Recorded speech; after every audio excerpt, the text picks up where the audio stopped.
Mga 15 years na akong nagda-drive ng taxi. Gumigising ako ng 5:30, alas 6 ng umaga, bumabiyahe na ako. So far, so good.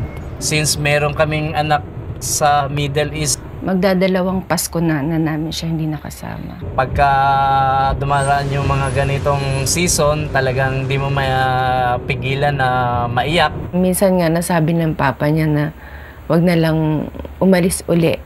Kasi parang ayaw na rin niya na malayo lalo pat babae. Nung unang Pasko, nakakalungkot. Malungkot na kasi parang hindi na kami kompleto. Talagang iba talaga yung mga panahon na sama-sama kayo pag panahon ng Pasko. Siguro kung ako papipiliin, mas gugustuhin ko. Sama-sama na kami.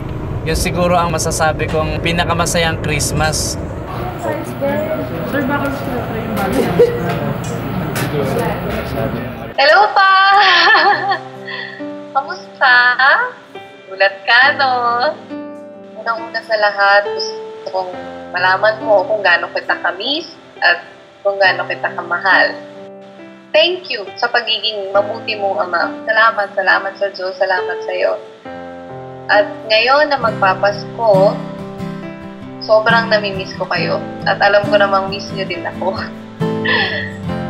I love you so much, pa. I miss you so much. I love you. I love you, I love you, I love you, and I miss you so much. Siguro darating yung time na bibigyan ng pagkataon ni Lord talaga sabihin to. Pag nagkita-kita kami, lalakasan ko loob ko sabihin yung mga bagay na nagpapasalamat ako sa buhay nila na sila yung ibinigay sa akin ng Diyos.